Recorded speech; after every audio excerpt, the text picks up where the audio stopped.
Can you hear me? I can't hear anything. Oh, Stand by to launch FanStream Sports. 3, 2, 1. Let's start. Hello, sports fans. Welcome to FanStream Sports. Nothing but pure sports. This is the JP Show. JP, it is so good to hear you back on the air. Stand by now. Here's JP. All right, welcome into a Hump Day edition of the JP Peterson Show here. Peter Blake did not post today, so the great Tim Ham, IndyCar Tim, joining us here. We got lots and lots of Tampa Bay sports to get to. We got updates on receivers who should not be hurt. The Lightning blowout, and I mean blow out the Devils last night. That was fun to see. Some interesting things happening, some line changes we will talk about. The emergence of one young rookie who we love. We'll get into that. We got Rays news. I have some Rays news, stuff that you have not heard. Spoke with some of the folks, and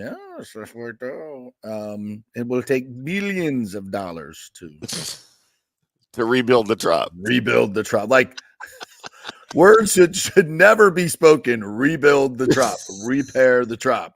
Spend millions on the trop. Like those are words that were never meant to be spoken. But here we are. So we'll get into some Rays news as well. Things are not looking good for the Rays, but there could be a silver lining. There could be a silver lining that we will talk about. We'll talk to Leo Haggerty today to find out what the hell's going on with USF, why it took a fight on the sideline between players to finally spark them. Hey, whatever it takes. Let's get a steel cage on the sidelines in Tallahassee. Let them all go at it, beat the crap out of each other if they'll win a game. I'm all for it. So we'll find out what the hell's going on at USF, and I don't think it's good, to be honest with you. I think it doesn't sound very good. I think they got issues at USF. And also we'll get into some other shenanigans. The travesty that was the LeBron James Bronny show last night. It is so emblematic of where we are as a country. It's so incredibly emblematic of where we are. Can you say entitled? The word now, of the day, entitled. Even our sports, now, you're allowed to just scoff in the face of the meritocracy that was once sports. If you're good enough, you play. Wait a minute. What's your name? James. Oh, you're LeBron's son. Oh, right this way. Automatic pass. Right this way. 4 points a game at USC. Right this way. Let's put you right on the court at one of the esteemed franchises. One of the most embarrassing moments in the history of the NBA and the mighty, iconic franchise that is the LA Lakers. Magic You're not helping Johnson the kid. You're not rolling his eyes. He's the victim. Yeah. But we'll get to that. We got to start with, and also Eric Erlinson's going to join us today. LightningInsider.com. Very much looking forward to chatting with him as we watch the emergence of this new Lightning team unfold. Certainly not a finished product, but a lot of good things that we're seeing from this team. So we'll get into all. So we got a great show for you today. Good morning to you, Tim Ham. How are you? And you get me on a Wednesday. I get you on a Wednesday. How many fireballs we doing today? How many do you want me to do? I did a bunch last night. How many more do you want me to do today? Line them up. I might have some Jaeger for me today. I might start, maybe just to christen our new studio. We'll see what happens. I might do a breakfast Jaeger shot today. So as I was pondering, watching the tape again, pondering as I do oftentimes when it comes to matters of local Tampa Bay sports, I ponder. And in my pondering, I could not get past what the hell happened on Monday night. And I've consumed a lot of local press, national press, and then I've leaned on my 40 years of covering sports, and covering 27 years of covering the Bucks. And I keep coming back to the same situation, the same That I'm right. thoughts. That I was right. You're absolutely 100% wrong. Fireball-induced take that you had yesterday. Being a head coach is about decisions. You got to make a lot of decisions, and you're not going to make the right decision a lot of times. You're just not. That's the way it goes. But the head coaches that make the most right decisions usually win. Now there's obviously teams that are substandard in terms of their talent, but in the NFL, everybody's got talent. Everybody's got talent. The great coaches, the cream rises to the top. Andy Reid doesn't have a whole lot of bad seasons. No. He doesn't have a whole lot of bad seasons. He makes good decisions. Patrick Mahomes, he's a good player. You know what? I'm not going to start him right away, though. I'm not going to start him right away. Okay? I'm not going to start him right away. I'm going to let him sit for a little bit. Marinate behind Alex Smith. That was a good decision. Alex Smith, of all people. Yeah, that's a good decision. It's worked out well for them, right? Yeah. Right? It really worked out well for them. He makes a lot of good decisions and play calls. He makes a lot of good decisions. They just went out and signed D-Hop. It's a good decision. It's a good decision. There's hundreds of thousands, if not millions, of decisions made during a season. But the two decisions that were made on Monday night, you cannot argue this, Tim Ham, were wrong. They were wrong. They did not work out. Now, we can debate hindsight 2020, right? We can debate that all the time, right? And that's fair. Totally. We did that yesterday. And I think you make some good points. There's no question about it. It's I don't think it's a 50-50 decision, but you made some very good points. Was it possible for them to win the game? Yes, it was. It was possible. It's also possible that, the sun's going to throw off a solar flare today and end the world. I've got to make my choices based on probabilities. Careful. Careful. I know, right? But based on probabilities, I'm going to say, you know what? I'm going to go ahead with my day today.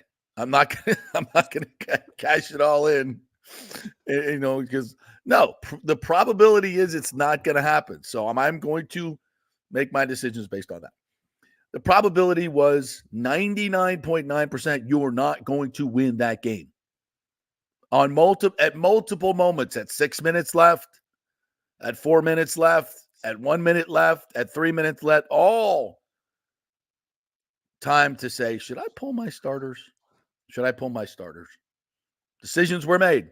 Nope, we're not pulling the starters. Decisions were made. Todd Bowles made that decision. We're not pulling the starters. We're down 10 points. We got no timeouts left. They can score anytime they want to score. They've proven that. Our defense is crap. We can't stop them. But you're saying there's a chance. You're saying there's a chance. Mike Evans battling a hamstring all week long, so much so he did not practice. He did not practice. Decision is made. Are we going to play Mike Evans? Yes, we are. Okay. He practiced a little bit on Saturday. Yeah, okay. He was limited. A Saturday practice that I could go through. Yeah. Limited. Battling a hamstring. Yeah. Okay. Decision was made. We're going to play Mike Evans in a game against the Ravens, an AFC opponent. That you have by the way, you have a high probability of losing with Mike Evans. Okay. All right. I'm not saying you don't play Mike Evans right away. Well, actually, I did say on this week, we both play did. Mike Evans. I would not play him this week. We both okay. did. So, but I understand, again, there's plenty of great points on the other side to play him. The first tiebreaker is overall wins. Okay. That's true. That's 100% true. But it's probability I'm going to lose this game anyway. The Ravens are hot. They're healthy. They're good. They're really freaking good. And I got Atlanta next week. Next week. Said it on the show. I'm not playing Mike Evans. Might not play Vita Vea. Vita Vea comes up with a hamstring. Playing football games at full speed does not help one's hamstring. This I know.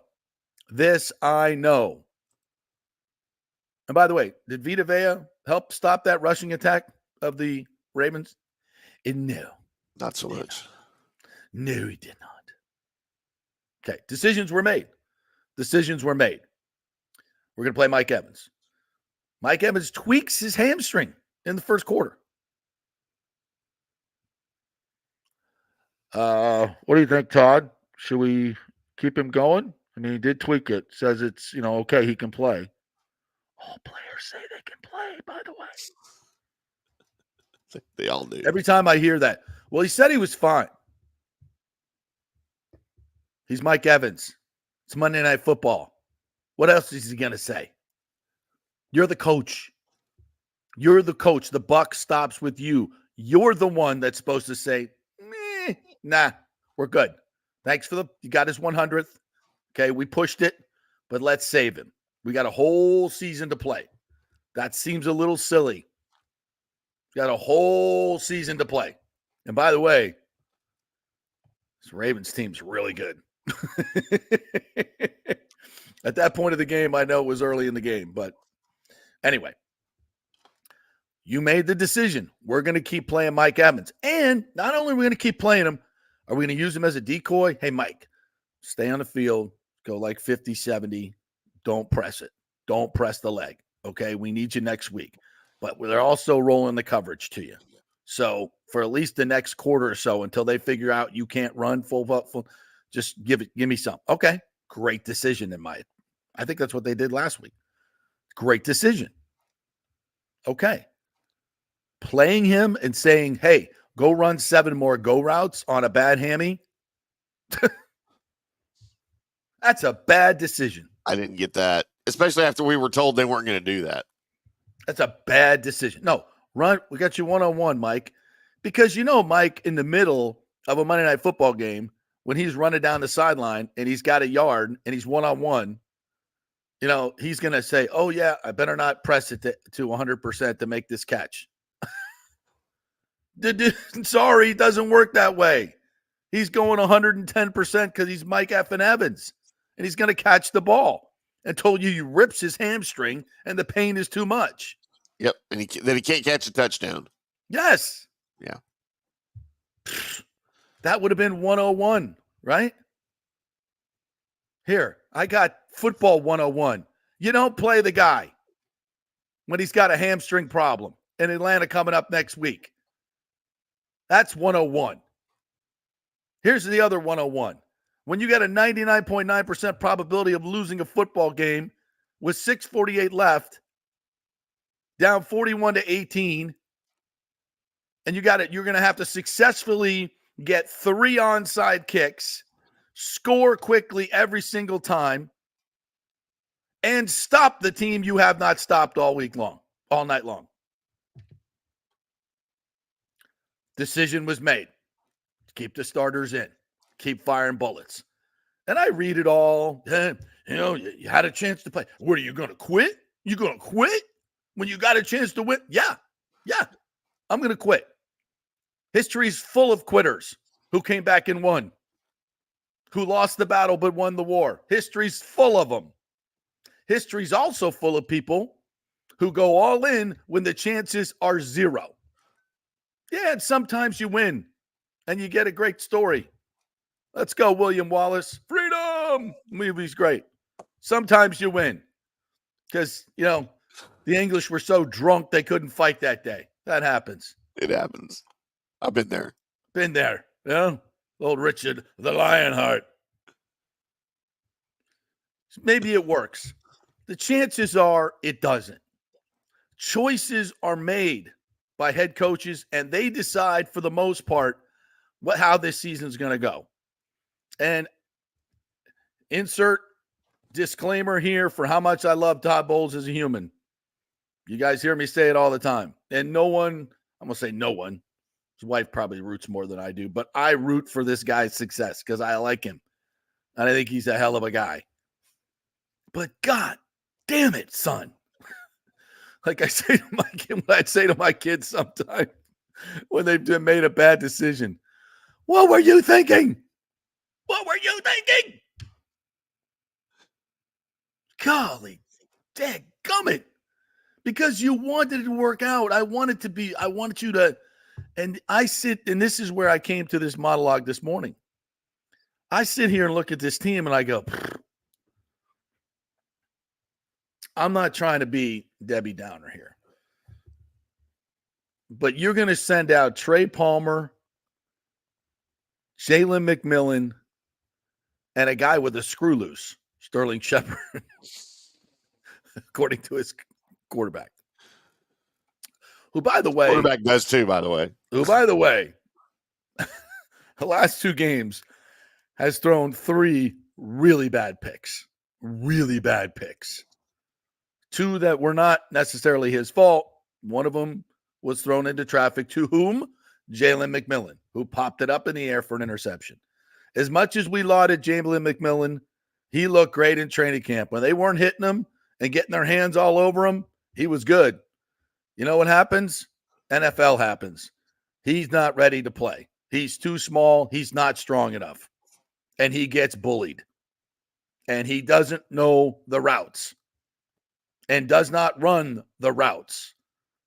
Evidenced by 8 targets, 3 catches last week. We need you, man. We're going to target you, and I'm going to throw it to you 8 times. You better come down with more than 3. And some of the times the balls were off target, but I don't know what route he was. I know one route was a go route where he was supposed to stop and back shoulder, and it damn near cost Baker Mayfield an interception because he didn't do that. And frankly, he doesn't have the body and the strength to be back shouldering anyway. Yeah. He doesn't. Needs to get bigger and stronger. Hell of a kid. Glides, looks beautiful. Has good hands. Not ready for prime time. Not ready. He might figure it out, but it ain't today. It ain't today, and it ain't this week against the Falcons. Yeah. I'm pretty sure of that. But he might. You'll see. Trey Palmer. Been here a couple years. Really fast guy. Works hard. I like where he's trending. He got 3 targets, 1 catch. And it doesn't appear like he's the best route runner, has a hard time catching the ball in traffic, which is what the NFL is all about, especially if you can't separate as a great route runner. He's not a great option at this point. If he was, he'd be catching more balls. Yeah. Sterling Shepard. He's got some, he's got some moxie. He can separate in the red zone. We've seen that. I'm not sure why he didn't get more targets last game. I'm still, I'm a little mystified by that. He was open a couple times, didn't get the ball, but there's a lot of things that go into that. I mean, at this point, he's your best option, but that's it. They signed Marquez Callaway. Clearly, he's been cut 3 times now. He couldn't make the Saints roster earlier this year. He couldn't make. I mean, he's a guy that clearly is not who we used to be when he was catching 45 balls, whatever it is, for 600 yards in 2021. He's not that guy anymore. So, and you've got a defense that's leaking like a sieve. I understand it was Baltimore, but Kirk Cousins sliced you up for 500 as well. And guess who's coming to town? Uncle Curdy. Yep. So as we sat here on Friday and Monday going, this is a Super Bowl preview. This team is good enough in the NFC to be the number 2 seed right now, which they were. Like, this team has a shot. And as I sit here today, because of 2 coaches' decisions, whatever you want to say, whatever went into those decisions, they were the wrong decisions. Is there any debate to that, Tim? No. Hindsight, I know it's 2020, but let's evaluate. Did he make the right decision? No. I feel like we don't need hindsight for that. We don't. Well, again, I said he shouldn't have played him, but I'm crazy. I'm crazy like that. And when he got hurt in the game, what are we doing? And then having Godwin in there at that point of the game is, I don't care. I've heard it all. And I heard Todd Bowles say it. There are guys, and if we're wow, you got to be smarter than that.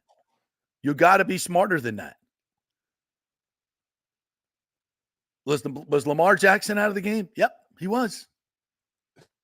And Broquan Smith was still in the game, unfortunately. He was still in the game. Jesus. And I don't think that was a hip drop tackle. I went to the ref school that they gave us on hip drop tackles, and they went through all the different machinations of it and showed us all the tape. I don't think it rises to that hip drop tackle. And frankly, who gives an F? The guy's hurt. Doesn't matter at this point, whether he gets fined or not. You ain't bringing Chris Godwin back this year. Nope. So unfortunately, I mean, again, decisions have consequences, as I tell my kids all the time. And I realize I've made a lot of bad decisions in my life. We've all been there. Be careful of who you marry. Too late. I needed that. They may not be who they appear to be. I needed that advice in 1990. As did I. So we've all made bad decisions. Unfortunately, when Todd Bowles makes a decision like this, he makes it for the entire fan base and his team. And he's made a lot of right decisions. He's made a ton of right decisions, which is why this team is in the position that it is. Now, could other coaches have done better? Maybe. Could have done worse. We've seen plenty of that. But these were two decisions that, quite frankly, as we look back on this season, we will say ended the season. I mean, I hate to say that. But the fact of the matter is this entire offense is run through those two guys. Let's just be honest. Those two guys are the difference makers that make this offense run. They cannot be replaced. They cannot. You can't go find another Chris Godwin. You can't go find another Mike Evans. And I know this is part of football, and it sucks. And it's not all Todd Bowles' fault. That's not what I'm saying. But those decisions that were made caused this. And there's no debating that. And when you're a football coach and you make whatever $5, $6, $7, $8 million, whatever it is, you get paid handsomely to make these decisions. You're a special person. And I believe Todd is. He's one of 32 head coaches. And he's taken his team to the playoffs the last 2 years. He's made a lot of right decisions. But when you're in the arena that he is in and you get paid what he's paid and the stakes are this high in terms of sports, then you're going to have to live with these decisions and you're going to get criticized for these decisions if they don't work out. That's the way the game works.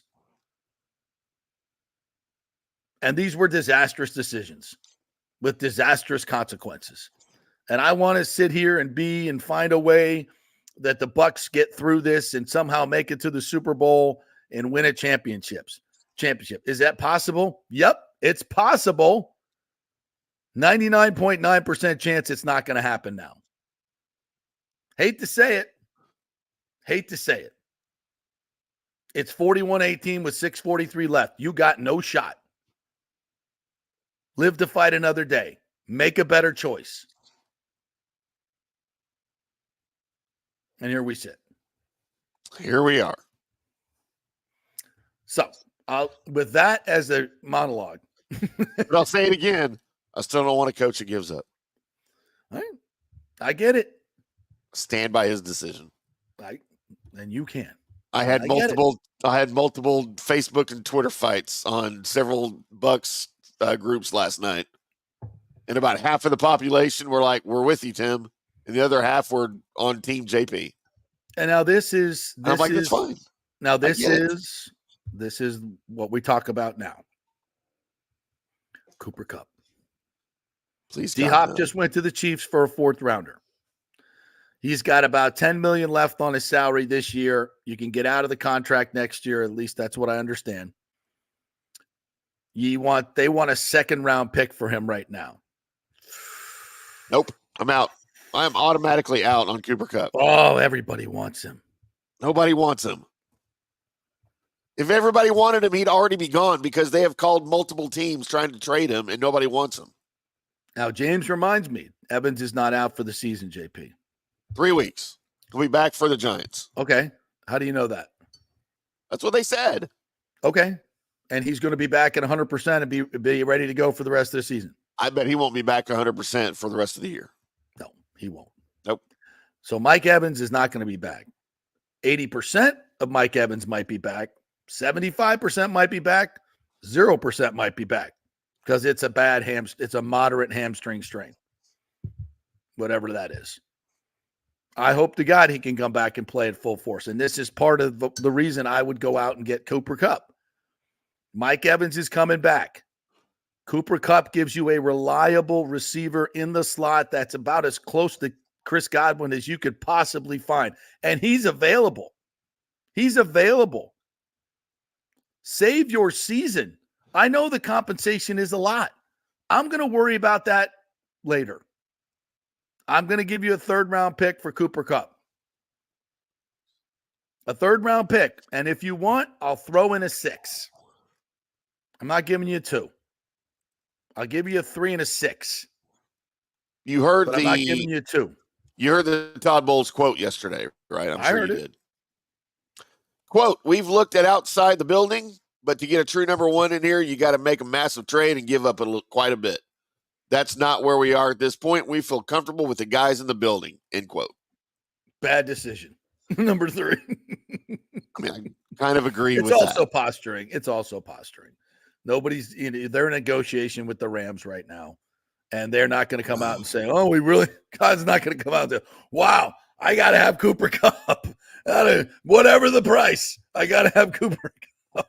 I mean, I'm not sure you're allowed to say that, number one. When you're on the streets in Italy or someplace or Mexico City and you're doing the sconto with the guy, right? You're trying to buy your girl something nice and you're doing the sconto, as they say in Italy, trying to, get the discount down. And she's like, oh, I love it. Oh, it's beautiful. Shut up.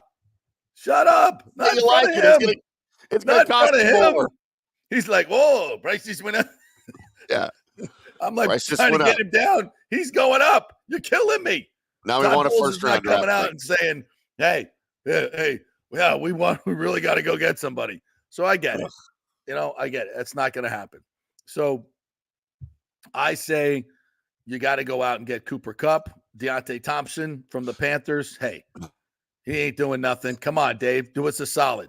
Do your old boss, the guy that gave you this gift of this head coaching job you have in Carolina.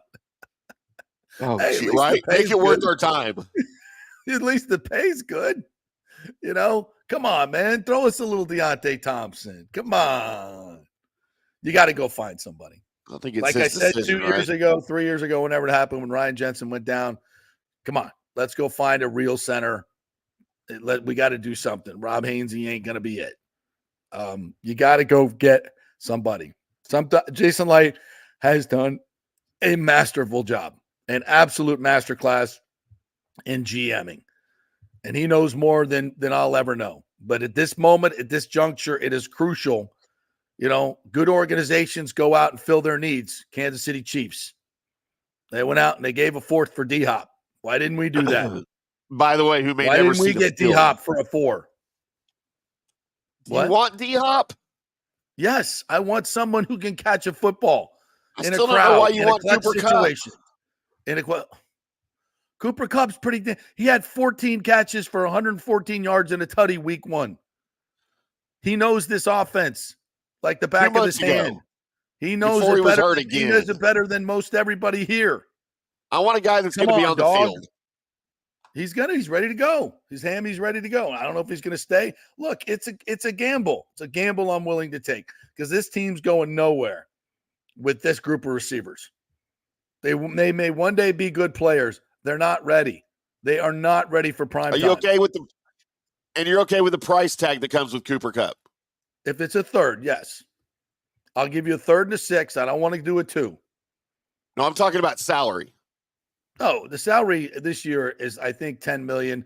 The Rams are saying they'll eat some of that, and I believe you can get out of it next year. I'm pretty sure about that. At least that's what I read. They still own 15. I didn't see the contract. They still own. Yeah, they own 15 this year. You got $30 million the next 2 years. You can get out of it with a dead cap hit of $30 million next year. Well, that's not getting out of it. I read that you can get out of it, but didn't say dead cap hit of $30 million. Yes, he has a dead cap hit of $29.78 million next year. Or what is his salary next year? What does it count? What does it count on the cap? 22? 22. Well, that's what you were going to pay Godwin anyway. That's what you were going to pay Godwin. I'd rather have Godwin. I'd rather have I would Godwin too. for 22 than Cooper Kupp. I absolutely would. Absolutely would. But how is he going to be healthy? You would hope. Is Kupp going to be? I mean, that's the whole thing with all of this, man. You just don't know. You don't know. Yeah, decisions need to be made. We made a couple of bad ones. Hopefully, we can make a good one. We'll see. All right, let's Why isn't talk Jason Light on the show today? Because he's busy working out wide receivers. Yeah, everybody in town is showing up at $1 Place with their gloves on. Does Tampa have an arena team? Are they all the receivers showing up for a tryout? Not anymore. But they were doing tryouts this morning at $1 Place. He's out there looking at bring your gloves. Marquez Callaway and all these other jamokes that are out there on the street. Antonio Brown's still out there. Oh my God. No, he's busy stumping for Trump. How about those two together? Can this world get any crazier, bro? I'm like, Antonio Brown and Trump. What are we doing here, man? What are we doing? Solar flare is going to hit. Doesn't matter. All right, let's bring in Leo Haggerty to try and put some sense into this show to talk a little USF football. What's up, Leo? How are you, buddy? Wait a second. You're asking me to put sense into this show is what you guys been doing? That sounds like a Todd Bowles decision right there. I can't figure out if I was calling unnecessary roughness delay a game or illegal receiver downfield. But I'll tell you what, guys. Illegal receiver on the field. Get him the hell off. Oh, I set you up. I set you up for that one, didn't I? But where do you sit, old Leo, NFL scout, old coach? Where do you sit on this? Should Godwin have been in the game? Should Evans have still been played with a tweak hamstring? Where are you at? Can I go back to the 2-point conversion, which was the dumbest coaching move in the history of America? Oh, well. I don't understand. You're down 17 at that point. You kick the extra point, you're still within 2 scores. You miss it, now it's 3 scores. He should have abandoned ship then. Right. Pull everybody out. Hey, we should have seen Kyle Trask. We should have seen everybody. Yeah. They weren't coming back from 3. They couldn't stop him. Well, here's the worst part. If they kick the point, they're down 16, and they get the onside kick.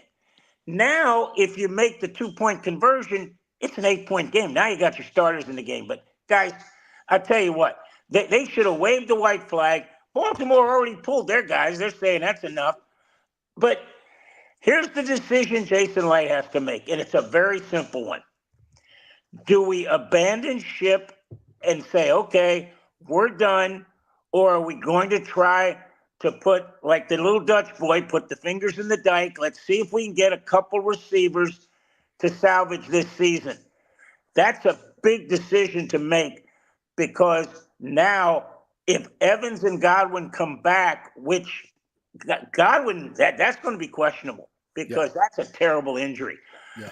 When they come back, now you got a glut there. You're going to have to rent a wideout for a year. And they were real happy with what they were doing. They had Evans, Godwin, now McMillan can kind of marinate in there for a while. They got Palmer in there. They got guys, they got Sterling Shep in there. They got guys that are number 3, legitimate number 3. Now number 3s have to jump up and be number 1s. Man, I'll tell you, guy, in the NFL, that's not a leap of faith. That's a giant chasm you got to go over. Yeah, and other teams know it. So the idea, well, we'll just depend on our run game. Well, if all you got to do is commit 4 guys to coverage because you don't have the receivers that really threaten you, then it's good luck running into 7 and 8 man boxes with safeties playing near the line of scrimmage anyway. I mean, you have proven you can run the football lately, but that's with Godwin and Evans on the field. And don't forget, who's your best perimeter blocker? Chris Godwin. Yeah, and Mike Evans is pretty damn good too, And so you don't have that either. I mean, I'm telling you, folks, this offense does not work without these 2 guys. The entire thing is predicated on their special talents. And without them, you got to go back to the drawing board. And you've got to find some guys that you can count on. on 3rd and 7. Yeah, They're and going to make a play. Absolutely, JP. And the worst thing is, like you said, they're going to crowd the box. They got to find somebody who can stretch that defense, because if not, when they go to throw the ball, here's coming 5 or 6. Yeah. And they're going to outnumber the Bucs up. I'm more concerned about Baker Mayfield's health, because, you can run the ball, but they're going to, like you said, they're going to jam the box, and then it's going to be 3rd and long, and Katie bar the door, here they come. Yeah. And you got wide receivers now who are going to have to recognize hot reads on the fly. That's the one thing. How many times has Baker Mayfield just reared up, threw it to Godwin? I mean, you can count that double digits a game. That's gone. That's a huge play. Exactly. All right, let's go to USF and tell me what the hell happened on the sideline and why was it so good for this team? Because when they had a fight, they were down 19-6, and they went on a 28-6 run after the fight. Well, whoever thought that idea up is a freaking genius. What the hell happened, and why did it affect this team so positively? JP, I have no idea. I'll be honest with you. Okay.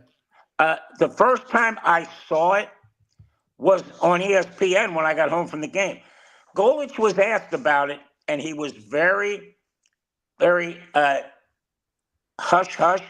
He just simply said, we addressed it, we will handle it in-house, and that's it. Which is the way to handle it. Right. That's publicly the way to do it. You know what, JP? You and I have been around football long enough to know, if you go through 2, 3, 4 weeks and you don't have a fight at practice, you get kind of worried.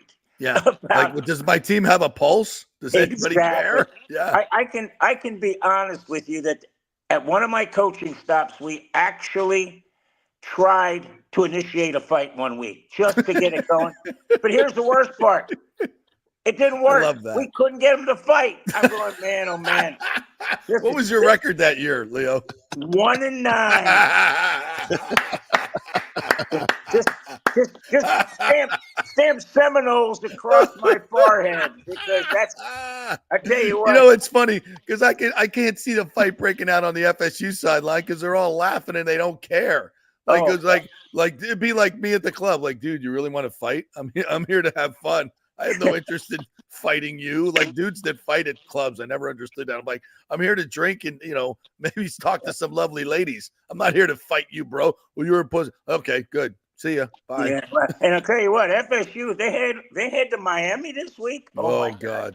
Oh, that could be a bloodbath. Yeah, no, there's no could be about it. The word is Cristobal doesn't like Mike Norvell. And doesn't like what FSU did to him a few years ago, and they can listen, and it's their prerogative to do so. Oh, it's this big boy football, and you want to do something about it, Florida State. You want to do something about it, Florida State? Yeah. Do something about it, and you have some pride. It's all about recruiting. Yeah. All of a sudden, you can go to recruit. You want to go up there? We beat them 56-7. Go ahead. Yeah. We'll just pound you. So right. That's crazy. So I guess this showed that the team did have a pulse, and Kelly Joyner 3 touchdown runs later, they figured it out. Losing to UAB at home would have been it'd been disastrous. Woo. Yeah, exactly.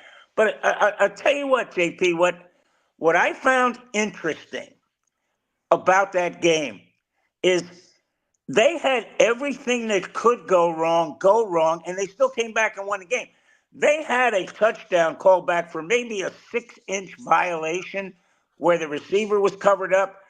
They had 2 interceptions. I hate when refs make calls like that. It's so stupid. JP, here's the thing, and again, I'm waiting to ask Coach Gordon about this, and I'm going to do it off the record and then share it with you the following week.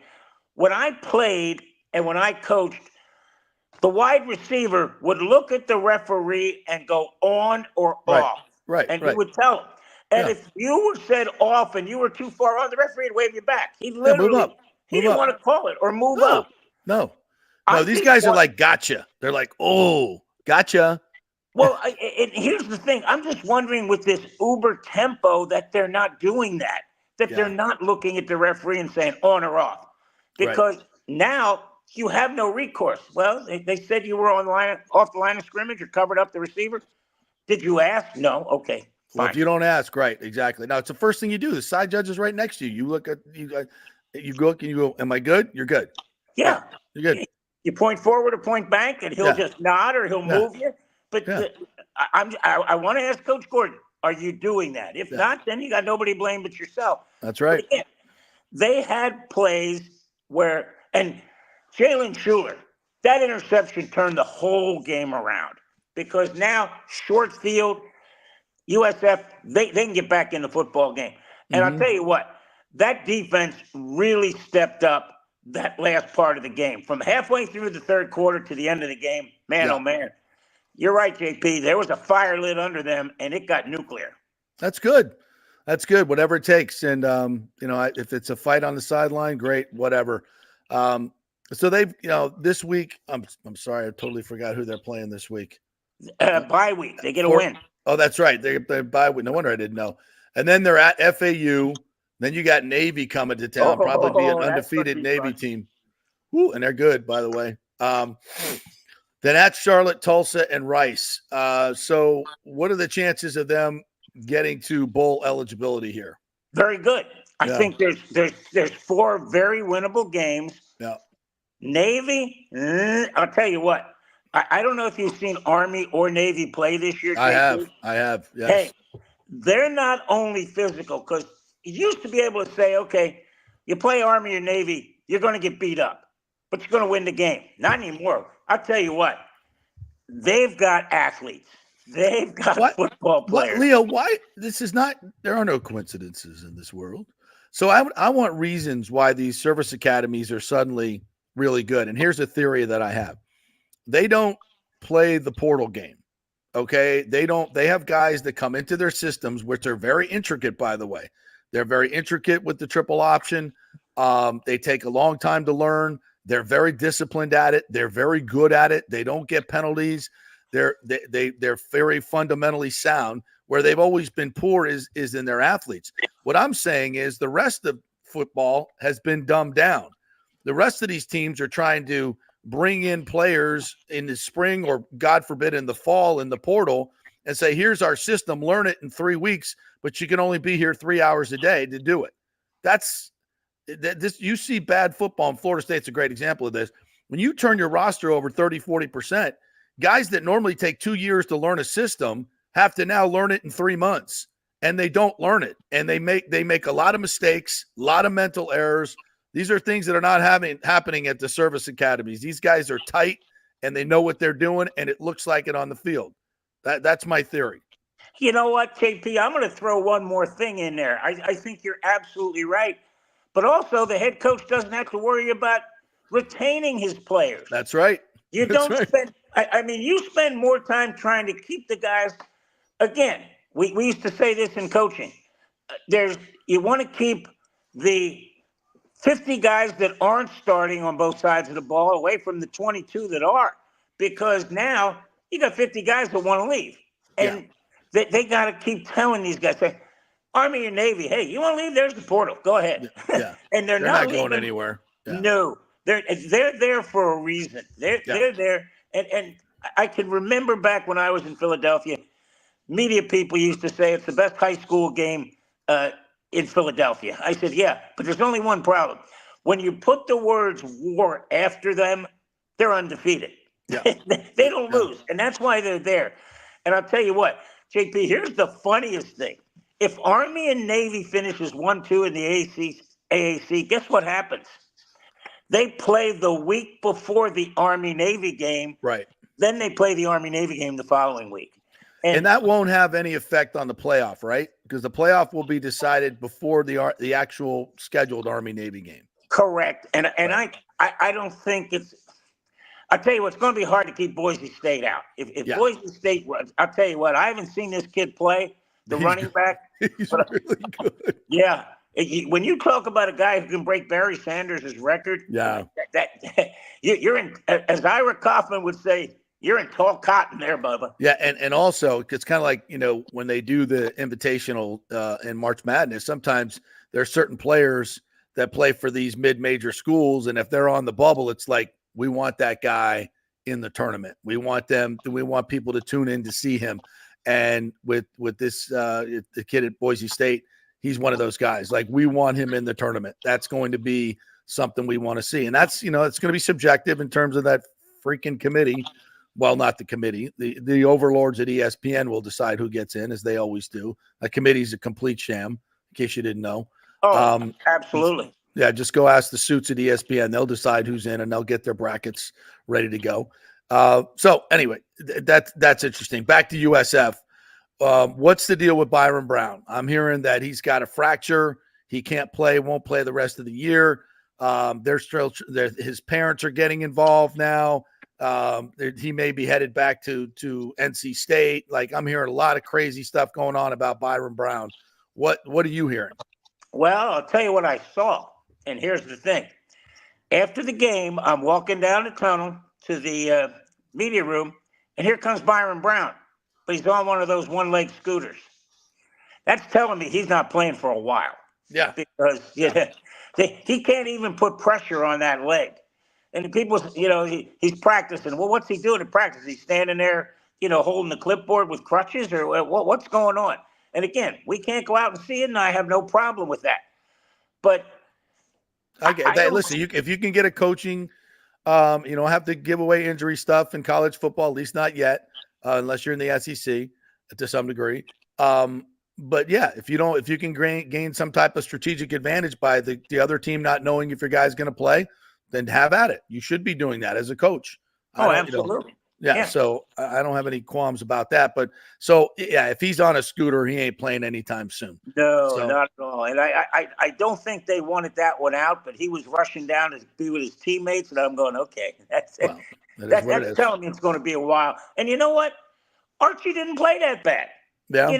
He's getting to a point now where he's able to find different receivers. And the bottom line is, JP, they were able to run the football. If you can't run the football, I don't care what level you're at, Pop Warner, high school, college, the NFL, you got problems because now you're professional. You got that right.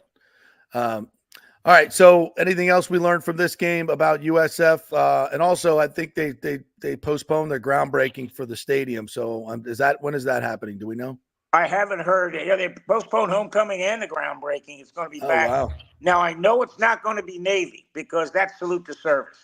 Yeah. And I got a feel it's probably going to be maybe, I think maybe Rice the week before or whatever that next to last game is. Or maybe they got Tulsa at home on the 23rd. Yeah, either that or I think Charlotte's at home too. No, Charlotte's on the road. Charlotte and Rice are on the road. So the only home games they've got left are November 9th, Navy, and Tulsa on the 23rd. Going to have to be Tulsa. That's just process of elimination. Yeah, there you go. All right, Leo, good stuff, my friend. Tell everybody how they can get your content at Amped Up Sports.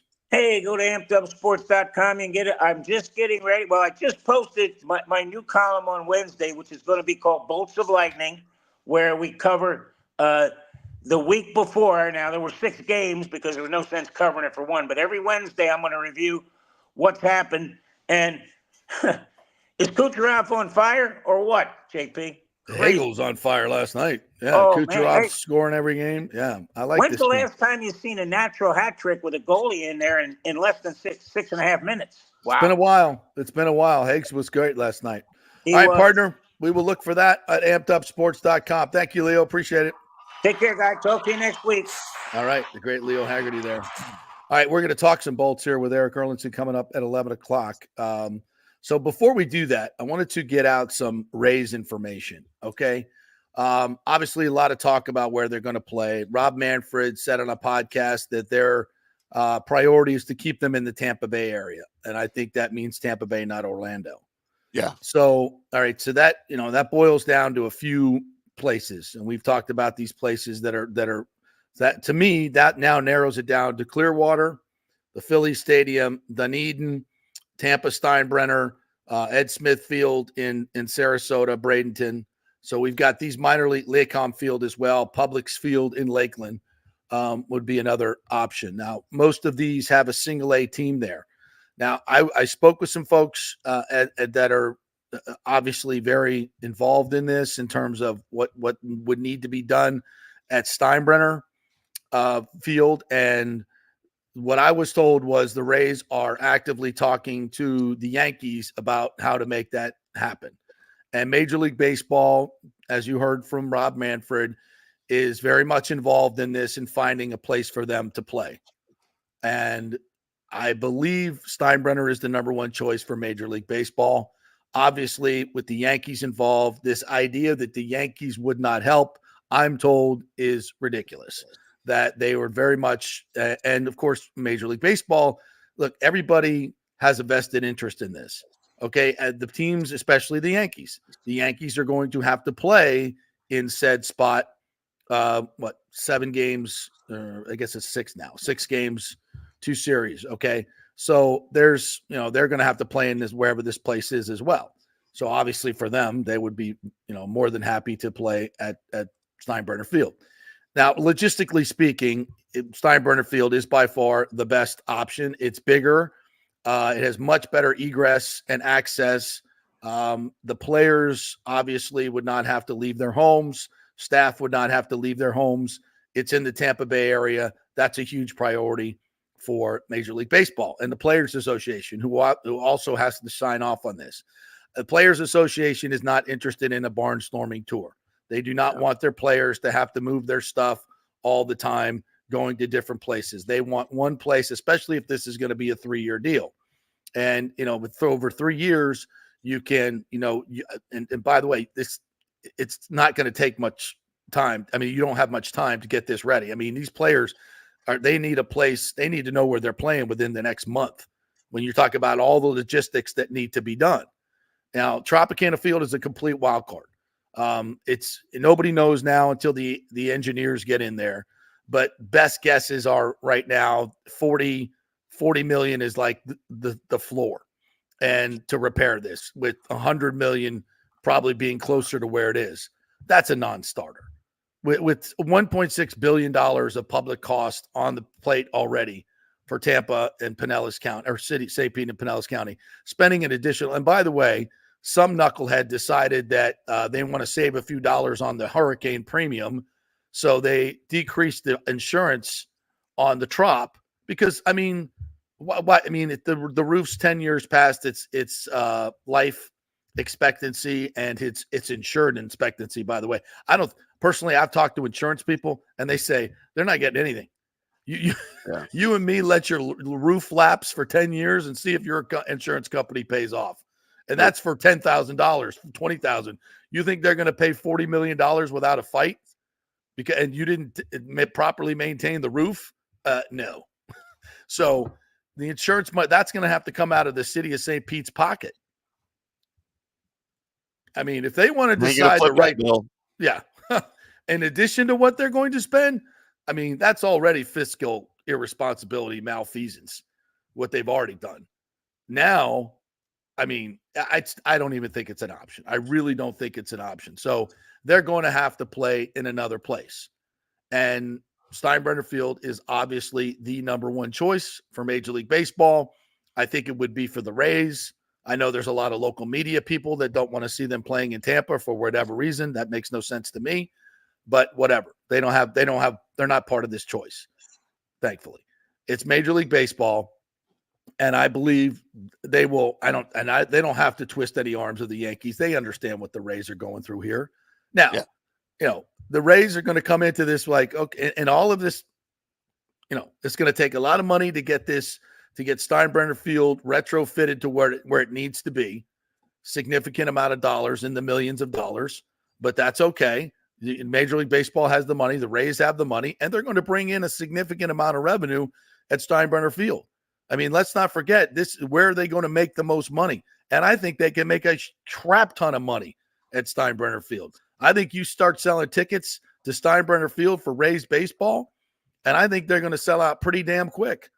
I think you're going to average 14, 15, 17. You averaged 17 last year at the Trop. You're going to get, I think, a hell of a lot closer to that, and the cost of tickets will probably be more, unfortunately. But they averaged 17 in the Trop last year. Yeah, that was it. Yeah, How much of that's because of location? So, we're not getting into that. All of it? Yeah, and still 80% of those fans are coming from Hillsborough County or outside Pinellas. Right. So, yeah, you have a chance to move your team to where your fans are. Why would you not do that? Why would you not spend every expense? Oh, well, I was told that the logistics are difficult, but not impossible. Yeah. To relocate a single A team, a Yankees single A team, you're going to have to pay them to do it. So come off your wallet, Stu. You're sell a parcel of the new real estate you just got for pennies on the dollar, and they've got plenty of money in the bank. The Rays got over $500 million in the bank. They got plenty of money to make this happen. They just have to want to do it and put their fans and their players and their staff first. And that's not been part of their history. Yeah. But maybe Major League Baseball will make them do it, and I think they will. I think MLB is holding all the cards here. And plus, you got the Wander Franco thing. You don't know where you're going to play. You got lots of money that you have to come out of pocket for. If this isn't a perfect time for Stu to say, I'm done, I'm taking my money and leaving, I don't know what is. And that's the silver lining. To me, this is absolutely a huge motivator for Stu to get the hell out. And that would be, depending on the terms of the deal, I know he's going to want to suck every dollar out and handicap the next owner. Hopefully Major League Baseball won't allow him to do that because they want this team to survive. And that could be the greatest thing that comes out of this. Get new local ownership that truly cares about this team and this community and will spend money to win like our other organizations. That's a good thing. That could be a good thing. Can never be a bad thing. No. All right, we'll take our break and come back. Get Eric Erlinson's going to join us. We're going to talk some hockey. What a game last night. That was fun to watch. Thank you, Tampa Bay Lightning, for making my night quite enjoyable. 8 goals last night, an 8-5 win, but it's how they got there that I think is really fun to talk about. We'll do it with Eric Erlinson. We're brought to you by the Jeeves Law Group, JEEVES lawgroup.com. If you have issues with your hurricane insurance, give them a call. Go to the website, contact them through the website, email them, or call them. They are local, they are trusted, and they get results. Scott Jeeves is a terrific attorney. If you've been involved in an accident, you have any legal issues at all, it's the Jeeves Law Group. And thanks to all of our sponsors, Bay Area Modern Medical Center, Taliano Insurance, the Golden Diamond Source, the Geddes Gordon Group, Extravaganza Productions, Third Generation Plumbing, and, of course, Cafe Paradiso. Back in 3. We've had a lot of fun with the monthly birthstones, and October is no different, where the birthstones are opal and tourmaline. All the colors of the evening sky are captured in the mysterious shifting hues of opal, and tourmaline has a color palette for every mood. Did you know that opals have been cherished for centuries, associated with royalty and good fortune? Tourmaline was once thought to protect against evil and enhance spiritual connection, adding to its allure. And during the 40th anniversary, you can find a special selection of this precious gemstone, from stunning rings and necklaces to elegant earrings and bracelets. Of course, Steve Weintraub handpicks every piece for its brilliance and quality. The expert staff will help you find the perfect gift, whether it's for a loved one, a special occasion, or a treat for yourself. Visit the Golden Diamond Source today, where you'll always find the perfect gift. It's more than jewelry, it's love. Hey, it's football season, so we welcome back the FSU Football Report every Monday and Friday on the J.P. Peterson Show, sponsored by those huge FSU fans at Italiano Insurance. They'll save you money as well. Just do a quick insurance checkup, 813-877-7799. They just saved me $500 on homeowners insurance. Who's doing that? Yeah, they just shopped it around, found a better, cheaper company, and we got a cheaper price. And business insurance. Make sure you're covered or you could lose your personal wealth. That's 813-877-7799. ItalianoInsurance.com. Go Noles. Hey Tampa Bay sports fans, this is two-time LPGA major champion Jane Geddes here. After winning the US Open and 10 other LPGA events, I wanted to try something completely different. So I came right off the top turnbuckle and landed in the crazy world of WWE. And yes, you heard that right, that's WWE. Working for the Vince McMahon as the VP of Talent Relations for the company. Now, though, I want to work for you. Everything I've done in my life, I've done with incredible passion. And now I've turned my focus to leading the best real estate team in Tampa Bay, the Geddes Gordon Group with Keller Williams in South Tampa. If you're looking for a new home, an investment property, or looking to sell your current home, we will give you major championship level service. When you choose Geddes Gordon Group, you become part of our inner circle. like family. So if you're looking for a few golf tips or a golf course view, we're going to stripe it right down the fairway. Call me at 813-485-6808 or go to gettysgordongroup.com, or again, give me a ring at 813-485-6808. JP here for Third Generation AC and Plumbing. And Third Generation really says it all, folks. The owner, my friend John Rodriguez, has been in the AC and plumbing business since 1995. They built their business on honest assessments and doing great work on time for a great price. Simple, right? Did you know many AC techs are incentivized on big commissions to sell new AC units, and you might just need a drain cleared? So if you want someone you can trust, that's John Rodriguez and Third Generation Services. Check out the 5-star Google reviews. If you have a plumbing or AC emergency, call 813-961-8024 and a human will answer the phone. That's 813-961-8024 or go to thirdgenerationplumbing.com. Ciao, Paolo Tini here, owner of Caffè Paradiso, one of South Tampa premier traditional Italian restaurants. We were recently voted number 3 on Open Table list of Tampa Bay's top 10 restaurants. We're very proud of that because we take great care of preparing each dish by hand with homemade sauces, pastas, only the freshest local ingredients. You won't see the big institutional vendor trucks pulling up to our back door. We get our seafood from local vendors. Sometimes I even drive out to Topper Springs and pick out our daily catch right off those boats. So stop by and say hello. Try our traditional lasagna, the fresh veal, some of our signature dishes like capelli al granchio, that is angel hair with lump crab meat, our branzino, that is a sea bass. We're located at 4205 South McDill, and you can make a reservation on Open Table and read all the great reviews. See you soon. Ciao. Grazie. Let's go. Right now. Back to the show on FanStream Sports. All right, welcome back to the JP Peterson Show, brought to you by those great folks at Cafe Paradiso. They're open, ready to go, have been for a while. It's great Italian food. Go have yourself a nice meal with a beautiful Italian red wine, or maybe you want a little Pinot Grigio, little lasagna.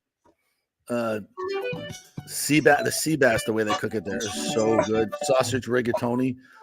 You never know who you're going to see there at Cafe Paradiso either. A lot of stars, a lot of big wigs like going there because it's kind of anonymous. It's not like in one of these red carpet restaurants that everybody wants to go and be seen. And, you know, it's South Tampa, number 3 on Open Table. You want a great meal with great people, you know, that actually know Italian food, traditional Italian food. Cafe Paradiso. I need me a good veal parmesan. Oh. You know, and then, you know, how they cook the veal. You know, that's so key. Yeah. You know, the thickness of the veal, the freshness of the veal, right? All matters. Oh, and then just lightly breaded, but perfectly fried. And then the chicken. Everybody talks about chicken parm. Chicken parms are great, and their chicken. I like chicken parm. Yeah, but the veal parmesan. Grazie. Prego. I do prefer a finely aged red Italian. Are we talking wine here, or are we talking women? Sure. Yeah. Did you just describe Sophia Loren in her prime? I think you did. Oh man, is that a beautiful woman? Huh? Good Lord, there wasn't anything better back in the day. That's when women were classy. You know, sexy, classy, not trashy, classy. I still think for the day there wasn't anything better than Anne Margaret. Oh, she was strong. Yeah, she was strong. Yeah, she was even strong in Grumpy Old Men. Still, right? When she was like in her was she 70 then? Which is, by the way, one of the great films. So great, so great. Grumpy Old Men is a classic. 2 of my favorite actors, and you throw Anne Margaret in there. Oh my God!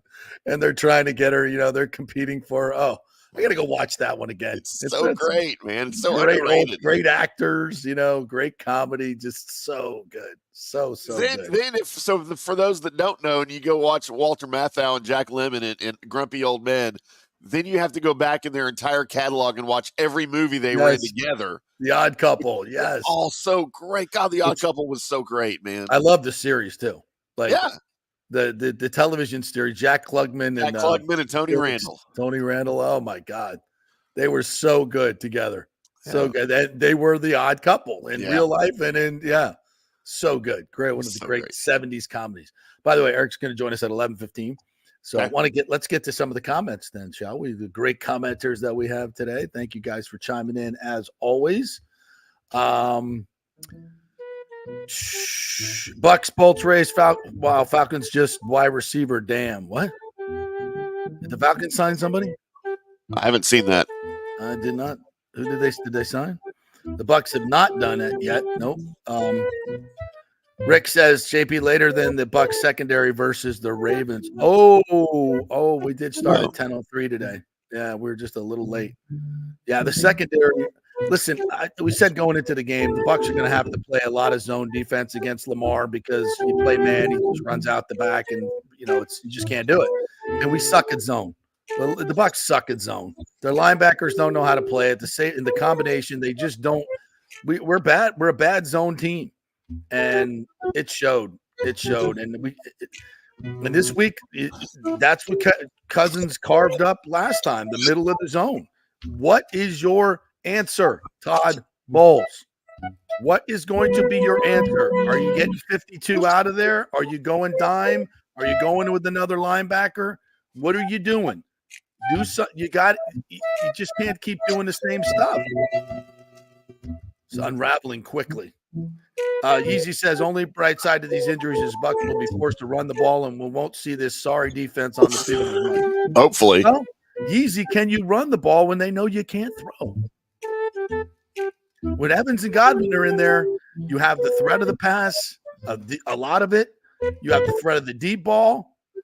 You have, you've got to commit resources to stop those two guys and the passing game. When those guys are out, now you got a loaded box to run again. Good luck with that. This is why this is such a disaster, in my opinion. I try to be optimistic, but I'm looking at ways unless Jalen McMillan becomes Paul Warfield or some. There's an old one for him. There's a name, right? The way he glides just like Paul Warfield, but he doesn't catch the ball like Paul Warfield. He will. He doesn't run routes like Paul Warfield. He will. He can, but he's got to get stronger and better. Good morning, John Hill.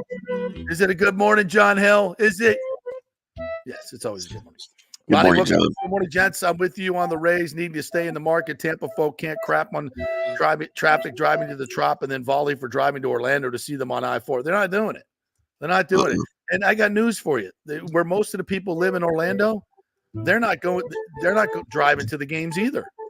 Most of the residential is on the north side of Orlando, in Winter Park and the north side, which to get to Disney through the Disney traffic, no. It's no one's coming to that. Christopher Cole, good morning to you. Yes, the Chiefs got D-Hop. We did not. I would have liked to seen us get D-Hop for a 4th round pick. Good morning to you, Nathan Elliott. John Hill's asking, is there a Fireball breakfast today?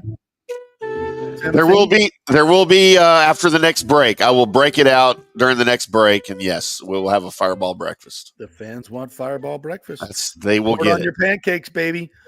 Kenneth McClure says, well, since the drop needs to be I guess that's the drop needs to be demolished, why don't they start on the new Rays Stadium early? Just curious. Yeah, they will. There's a little thing hanging out over this that has not been discussed very much, and it's a real thing, but politics can make things go away in a lot of different ways, right? That Trop sits on a toxic waste site from the gas works. There's these EPA people, they come in, you got to remediate the whole thing. Takes time, takes money, and nobody knows what the levels are or what the dangers are yet until you get down underneath the Trop and find out, or you start excavating in other places where you have to build. That could be a huge cost adder and could be a huge time adder. So, but you can pay, if you pay off enough people, you just go right through it. It's all that matters. But that's an issue. So yes, they could start early, and they should demolish the Trop and start early. Geeky's first NHL point with an assist to Hagel. That was a hell of an assist too. Yeah. He played really well last night. We're going to talk about that in just a second. James says this isn't college. It's hard to pull starters. If you're asked without watching the game, would you pull starters down 10 with 148 left? I think most people would say no. Again, James, with the numbers, watch the flipping game. You couldn't stop them. You couldn't stop them. Downtown 148 left. Look at it's the game. Watch the game. You couldn't stop them. And you got to get another onside kick and score another, and then with no timeouts left. No, it's not happening. I'm with James. 99.9%. Me and you, James. Okay, you guys can fireball together. Jeff Bush says, horrible decision. What is the percentage of getting one onside kick? Let much get two onside. You needed three. Hey, against the Ravens, it's pretty good. Then keep Godwin in after Evans gets hurt is beyond understanding. Absolutely. Thank you, Jeff Bush. Jeff Bush doesn't know football. Yeah, it's probably Jeff. Love you, Jeff. Andy Reid always makes the tough decision, fries or onion rings. His answer is yes. Right there with you, buddy. It's all about decisions. James says, I'm not a huge Bulls fan, but I'm not going to blame him for Godwin's injury either. This was an important game. If Evans catches the dime, if. Candy and nuts, right? We'd all have a wonderful Christmas. That's right. I understand Top Bowl's frustration with Jake Camarda. However, Trenton Gill is not a good replacement. We're not debating punters here. Why are we talking about the punter right now? Because we're going to be punting a lot. That's why. This is where we're at. A lot. The Texans signed Devin White? Yep, they sure did this morning. Breaking news, by the way. There goes the Texans season. He won't see the field. No, probably not. What else we got? Michael LaRue, good morning to you. I'm rhyming now. The Bucs offense could score points, but the defense couldn't stop anybody. A comeback win wasn't happening. Read the room. Thank you, Michael LaRue.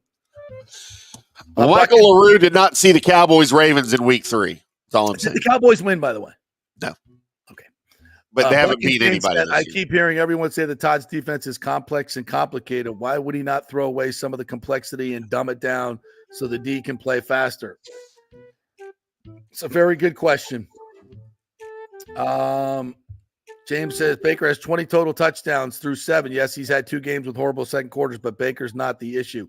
He could listen. I'm going to tell you right now, without Evans and Godwin, Baker is going to struggle. Get ready.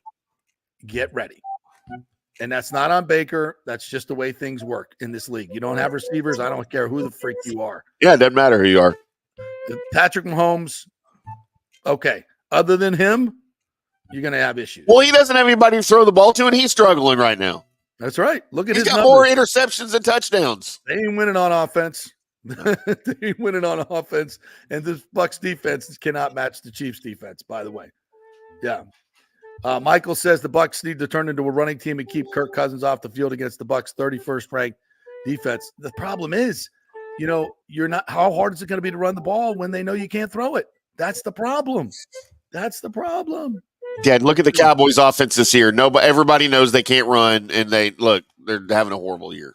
That's what y'all are in store for. James and I agree on this. Would get Kupp too if it makes too much. It makes too much sense. Make the deal, and Kupp is a great replacement for Godwin. Bowles has to fix the D. I just like if he's available, go get him. Try to make it happen. Gross. I don't want to give up on the season. And I know. I get it. There's got to be better options though than Cooper Kupp. All right. Thank you guys for jumping in. We will do the rest of the comments here a little bit because our good friend Eric Erlinson from lightninginsider.com is joining me here. What's up, Double East? How are you, my friend? I'm good. Hey, when did this turn into the Dr. Seuss show? Good morning to somebody you. else doesn't like the music. He liked it. No, your comment, Michael LaRue, good morning to you. I thought I was on Dr. Seuss for a minute. I too like green eggs and ham. Sam, I am. Yes. Boy, that was fun watching that Lightning team last night, boy. And that, sometimes Cooper makes a move and it just mushrooms into something amazing. And so he puts Geeky up there with Sorelli and Hagel. Yeah, the guy who got the hat trick last night. And all they do is get a natural Hattie in the second. The pass from Geeky to Hagel was phenomenal. Thought Geeky played really well. What's your major takeaway from last night's 8-5 win? Which hat do you want me to put on? You want me to put on a coach's hat or you want me to put on a fun hat?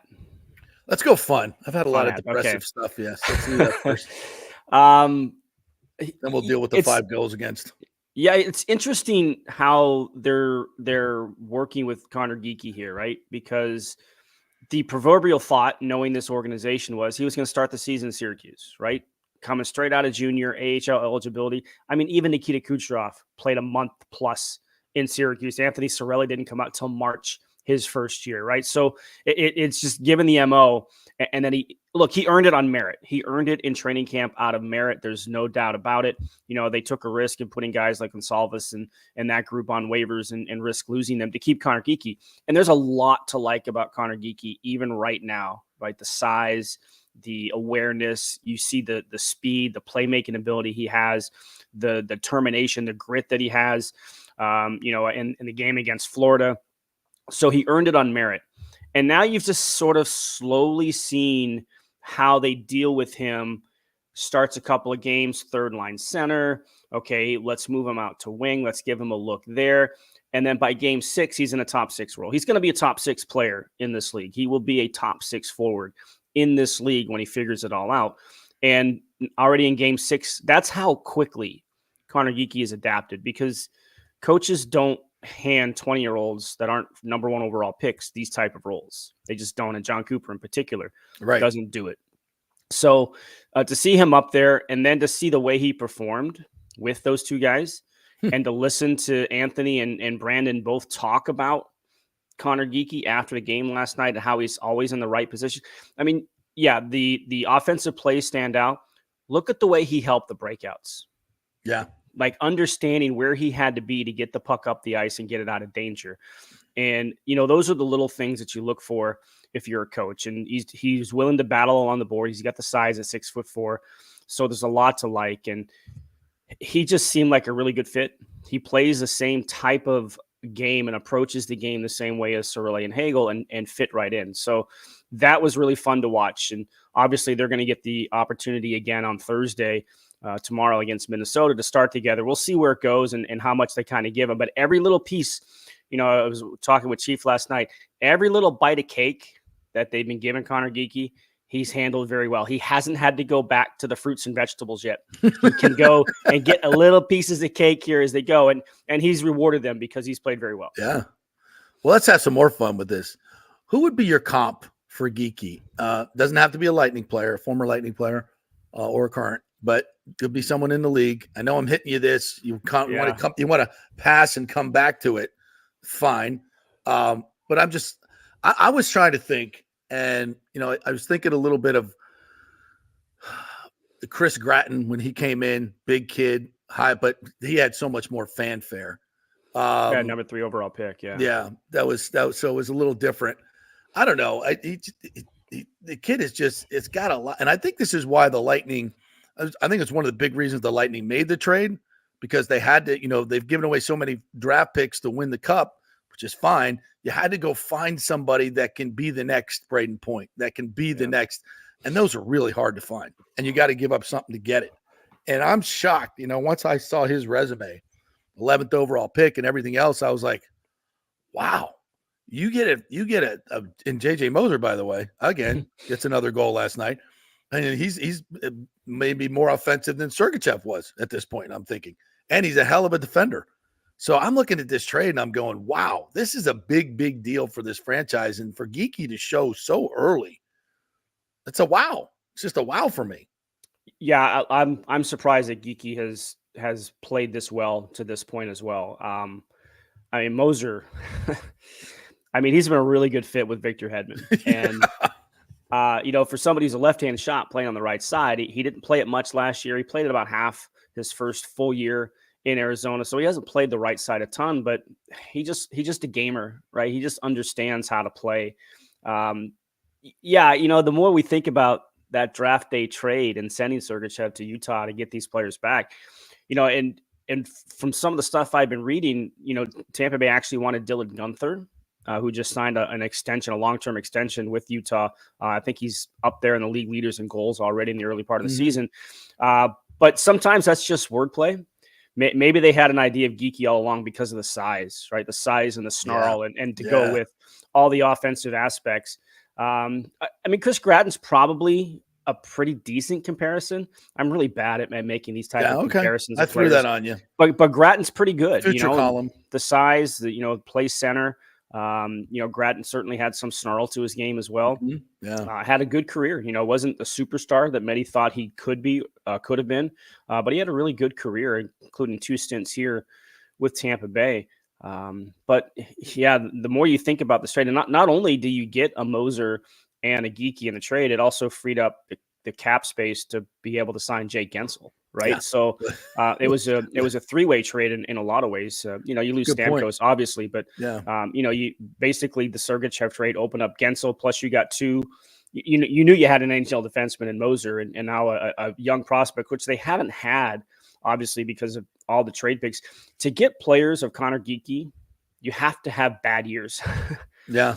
Lightning haven't had one of those in a long time. Yeah, that's very true. And that's a great point. That's a great point. And Moser, we forget, he's so young. He's what, 24? 24, yeah. A young defenseman that can play with Victor Hedman like that. Yeah. And he's about the same age as Sergachev, right? Sergachev is 25, I think. Yeah. So, I mean, 2 of the hardest things to find are good young defensemen, right? Yeah. And guys that can score and have a little bit of bite to their game. And you got both of them, and you got Gensel. And let's talk about Gensel for that. JJ Moser, probably a great bumper pool player. If you've ever played bumper pool, you know what I'm talking about, right? Have you? Right? Yeah. I've never played bumper pool. The opening shot, you have to hit it off the bank and into the goal, which I freaking was money at. I was 8 out of 10 with that shot. I nailed that sucker, and he put it off the board. Poor Jake Allen's like, yeah. What's that feeling? If you didn't see it last night, Moser just throws it off the board, trying to get it out of the zone. And it hits the board like at the mid ice somewhere around there, and hits a seam and goes right into the goal, like at a 45-degree angle, right into the goal. I'm like, okay, that's a good one. We'll take that one. If JJ was trying to do that, I give him huge props. I don't think he was trying to do that, but look, goaltenders. I'm not sure. Obviously, I was on with Chief last night, but I'm not sure why goalies leave their crease so soon. Yeah. Like, there's no reason to. You're going to get back there for that puck. There's no reason to cut it off early. But, you're not expecting the puck to do that. So just that little bit of stanchion that sticks out, like it's right there at the penalty box. So it's just enough to change the directions on it. And, I've seen that more than a few times. Doesn't happen often, but I have seen it a few times. But, that was a great bumper pool shot for sure. Yeah, for sure. So Gensel last night has 8 shots on goal in the first period. Right? That was not shot attempts. That was shots on goal, correct? I didn't notice that it was in the first period. I know he had 9 for the game. So. I think I heard the guys mention he had 8. I think it was 8 in the first period. Yeah, probably half of them were on that power play chance. Yeah. Yeah. And so here he has been more of a playmaker, gets a goal last night. I mean, he's been everything you could have wanted from him. And he's playing well defensively, as we knew he would. Yeah, look, Jake Gensel's a known commodity, right? Right. And playing all those years with Sidney Crosby, he understands how to play with gifted players. And we both know how gifted Nikita Kucherov is. And, I had a chance to catch up with him for a few minutes before they left for the road trip. And, he talked about, he understands with Nikita Kucherov, your stick better be on the ice because he's going to find you. You may not think he's going to find you, but he can find you. And, the awareness, the hockey IQ, that's the one thing that you hear a lot when you ask people about Jake Gensel is his hockey IQ. It's off the charts. It's such in a different stratosphere in the way that he can think the game and understand how to think the game and where to be in certain situations.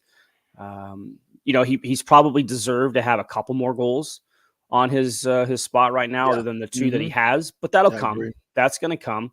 But yeah, he's been, he's just been a good fit for those 2 guys because look, you can bring in a Jake Gensel and you can look at the situation on paper. Yeah, Jake Gensel can play with Nikita Kucherov and Braden Point. That's no problem. But until you see it, you don't know it. Because remember when Brett Hull used to say, give me Wayne Gretzky and I'll score 150 goals? Those 2 did not play well together at all. That brief time that Gretzky was in St. Louis. So it looks good on paper, but you can't and especially in hockey, you don't know if there's chemistry there until they start to figure each other out. And it hasn't taken long. It only took 2 preseason games for that line to figure it out. And I think we're going to be talking about come April that might be the best line in the league in terms of the numbers that they have the potential to put up. And so far, Jake's got 2 goals, 5 assists, and is a +4. And that's what you're looking for, really. One of the reasons they made this trade. And Hagel last night gets the natural Hattie, his 3rd career, and just in the right place at the right time. Is it about the new line? Is it, or just, I mean, Hagel's he's a good player. And if he can, continue this offense, you're not going to get a hat trick every night, but he's been on the verge of scoring a lot of goals this year and just hasn't necessarily got as many as I think he should have. What are your thoughts on the way he played last night and the way he's playing this year? Well, first of all, interesting note. I saw this come across last night. That's 3rd career hat trick for Brandon Hagel. His 1st career hat trick came in game number 100. His 2nd career hat trick came in game number 200. Last night was game number 199. I'm sorry, 299. 299. So he's just short of doing the impossible. Wow. In terms of a hat trick. But he is always involved. There are a lot of guys who celebrate goals well. I don't think anybody puts as much emotion in their celebrations as Brandon Hagel does. And that's just the way he plays. He plays with his heart on his sleeve. And that's what makes him the player he is he lets that emotion drive his play. I'd like to see him cut down on some of the turnovers. He's one of the guilty parties sometimes when the puck's being turned over right around the blue line. But, that cleans up out of his game. Just his approach, the way he forechecks, he's not the biggest guy, but the way he forechecks and the way he comes after guys with his speed makes him the dangerous player that he is. And he scored, those 3 goals were all scored in different ways, right? Like he rips a shot from the top of the blue line there that deflects off of Brendan Dillon and it goes in. The second one was obviously the 2-on-1 with Geekie and a great pass from Geekie to get that through a couple of defenders. And the third one was crashing the net and picking up the garbage left behind by Emil Lilleberg as he drove his way to the net. So he scores goals from in close areas because he's willing to get there. And that's just a mindset. And he has the right mindset to get to those areas. He's Yanni Gourde in a lot of ways. He can be Yanni Gourde. Maybe he's not going to be as agitative as Gourde is, right? Yeah. He's not going to be the guy smiling coming out of the scrum and just, ticking people off as he skates away. But he has that same of approach in terms of wanting to get to those areas for a smaller player. And look, he's already scored 30 goals in this league. We know he has that capability. And the great thing about this is that he's not doing it playing with Kucherov and Point, right? Like he's finding ways to score with other players. And that's important because this team needs depth scoring. You can't rely on the top 3 guys to produce your offense for you so much. You have to get the other guys involved. And that's why if Geekie can stick on that in a top 6 line, and what it does is move Nick Paul down to a 3rd line center because I think he's an ideal 3rd line center. He played well with Cirelli and Hagel for the first few games.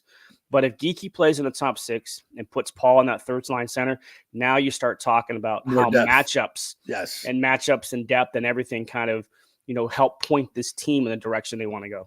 Yeah, the bottom 6 right now does not look playoff worthy. They're gonna have to be more of a factor when it comes playoff time, and right now you're not really seeing that. So, and I do think this is a season that's ripe for a deadline deal as well. But we'll talk about that when that comes up. And they've got some flexibility to do it, I think, right? This year they will. A little bit more this year than they have in the past couple of years. Yeah, good. Now let's get to the bad stuff. There's five goals given up in the last 2 games. I'll be honest, I didn't see much of Monday night's game with Vasi, who gets pulled, which is very rare. He wasn't good. What's going on with Vasi? Because I thought he was tremendous in the first 3 games. Yeah, absolutely. And that's what you hope that is. That's just a bad night because 3 straight goals he let in. You're like, why did that go in? Yeah. Right. He got beat short side twice. And, he had an off night. And I don't know if it's fatigue. It can't be fatigue, right? It's so early in the year, but mental fatigue, maybe. Goaltending is such a mental part of the game. Goaltending is probably more mental than it is physical because goalies at this level have the physical attributes to be goalies. It's how can you be focused for that long? And he just looked like he was off. So we'll see what it looks like tomorrow night when he gets back in against Minnesota. But, and look, that's 3 straight games. Actually, now they've let in 5 goals. So on the road trip, they let in 5 goals in all 3 games in that one. The 5 goals against last night, I thought Johansson played pretty well, especially in the second period when New Jersey had a little bit of a push and, the Lightning certainly started to pull away offensively. But, Johansson made some stops. He makes that stop opening shift of the game. Jesper Bratt gets free, right between the hash marks there, and he comes up with a big stop. And, I think that kind of helped him and the team kind of grow a little bit after that. But I think the entire team should probably owe Jonas Johansson an apology for the third period, because you're up 6-2. What are you doing? You're giving up a goal in the opening 3 minutes, and then you take a penalty the shift after that, after you hadn't been called for a penalty all game. And I don't know if that's game management by the referees. I don't think it was. I think they were legitimate penalties that they called on the Lightning in the third. But what are you doing? Yeah. All you have to do is just play your game and take risk out of your game in that third period. And they didn't, right? And they just let Jersey come at them. And it got a little dicey. Yeah, right? It became 6-4. It became 6-4 like that, and that can't happen. This team has been, we talk about how they played in the opening night Carolina in the third period. They just shut Carolina down. Same thing against Vancouver. The third period. Like, this team has already figured out how to play in the third period, and then you just got too loose in the third last night. And it looks bad in Johansson's 5 goals against, but he played well, I thought, in the chances that he had to stop. So areas that need to be cleaned up, there's no doubt. This has to be a team that's a top 10 defensive team. If they're going to have any chance by the end of the year, they're going to have to learn to play better defense on a more consistent basis. And look, we're 6 games into the season. I don't want to get too far ahead of anything, and you're still working on, who your top 4 D are, who are your bottom 2. It's been different every single night through 6 games. It's, just 7 opening night. It's been Radish and Perbix. It's been Lilleberg and Perbix. It's been Lilleberg and Radish. Radish sat out last night. So they're trying to figure all that stuff out in terms of who's going to be there. We've seen, it hasn't been the same lineup 1 through 20, 1 through 18 with the skaters at all this season. It hasn't been the same from game to game. So they've been changing a lot of things around to see who can fit where. So there is some of that's going on, in terms of trying to figure out the system and all that. And they're winning some games while they're doing it, but they have to be better than that moving forward if they're going to be a good defensive team, because we know they can score. They just have to get back to the mentality of, okay, we have 6, just don't let in the next one. And last night they let in, ended up being 3 more, but that should have been a comfortable third period, and it got a little too uncomfortable at times. Agreed. Eric Arnoldson joining us here from Lightning Insider. Here comes Minnesota. They have not lost in regulation. They're 4-0-2. Good hockey team. And then Monday night, we'll talk about that yet. Are we allowed to talk about the return of Steven Stamkos? By the way, Nashville, 1-5. Yeah, they got their first win last night. Yeah. So you want to talk about Minnesota first and then Stammer? Or? Yeah, Minnesota. So not only has Minnesota not lost in regulation this year, they haven't trailed in any game to this point. And they put one on the Panthers last night. I think the Panthers got Barkov back last night as well, from what I understand. So same cast of characters, and the Wild seem to be a team that just gives the Lightning fits at times, maybe more so up in St. Paul as opposed to here. But I mean, look, Kirill Kaprizov and Matt Zuccarello and Matt Boldy and, Marco Rossi, who's kind of a former first-round draft pick, starting to find his game a little bit. As I was telling Chief last night, the one thing that Minnesota's always sort of struggled with through the past number of years is scoring goals. They're always pretty good defensively. They've always had pretty good goaltending. They couldn't score goals. They got some guys who can score some goals now.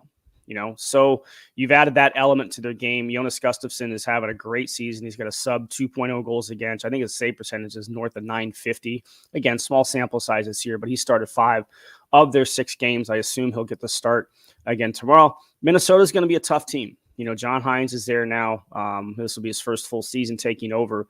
And it's not an easy task tomorrow night. It's another challenge that the Lightning have to face. And you have Washington on Saturday, right, before we even get to Nashville. So you got to take care of a surprising Capitals team to this point of the season too. But so what you can't do if you're the Lightning is you can't look past either of these two games knowing what's coming on Monday, which is going to be a very emotional night inside Amalie Arena. Yeah. Ed Stamkos, by the way, not off to the greatest of starts, just like his team. 1 goal and a -6 in 6 games. Yeah. Now UC Saros has been hurt for them. I think last night was his first game back, and they shut out the Bruins. So, yeah, I mean, his presence back in net was going to help Nashville. But, yeah, I don't think anybody saw an 0-5 start coming from the Predators the way they did with the additions they made, right? Not only just Stamkos, but they brought in Jonathan Marchessault, and they brought in Brady Shea and everything else. So they should. 0-5 starts are not like 0-5 starts in the NFL. Obviously, you can overcome a rough start. It can be a rough patch in December, and it doesn't stand out as much as it does at the start of the season of an 82-game schedule. But yes, it's Monday. I can't imagine what the atmosphere is going to be like around the building because we know he didn't want to leave. The fans are going to give him probably the greatest ovation a opposing player has ever received coming back here. John Franzone has his work cut off from him. I think wasn't Alex Killorn's return video like the longest we've seen to date?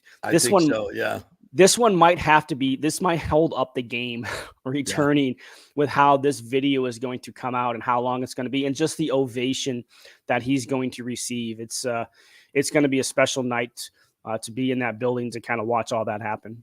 I don't think there's any gifts left to give him either. I think we've exhausted everything we could through all the milestones that he's had. Yeah, well, his next gift is going to be his number in the rafters. That'll be his next gift. No, that's not going to happen Monday night, but no, it'll happen at some point, and maybe even a statue, which is probably. He's worthy of it. He's deserving of it. No question about that. All right, Double E's, great stuff. Let everybody know how they can get lightninginsider.com. Yeah, that's the website. There are 2 plans that you can sign up for. There's a monthly plan. There's a yearly plan as well. That's where all the written work is. So look, if you enjoy me coming on JP's show, you enjoy me on the radio, everything that I do, that's the best way to support my work is just sign up for a subscription. It costs, I think I mapped it out. Math is not my strong point, but I think I figured out $3.33 a month if you sign up for a yearly plan. So $3.33 a month, which is about half the price of a Starbucks coffee. So that's right. That's all it takes. And that tastes keeps me so going. Much better. Yes. It goes to so much better things. Yes. You're supporting something that's so wonderful as opposed to so evil. Yes. Not your Starbucks. All right. Thank you, Double E's. Appreciate it, buddy. All right. Be well. Yes, sir. That's good stuff last night. I needed a nice 8-goal night from my Tampa Bay Lightning. Get that taste out of my mouth from Monday night. That was hockey is always fun to watch. Obviously, I mean it's my second favorite sport, clearly, as I've mentioned on the show numerous times after baseball. But it just seems much more enjoyable when your team, whatever you're rooting for, is just scoring at will, right? It just seems like it's more enjoyable. Mm-hmm. Yeah, it's not like a football game.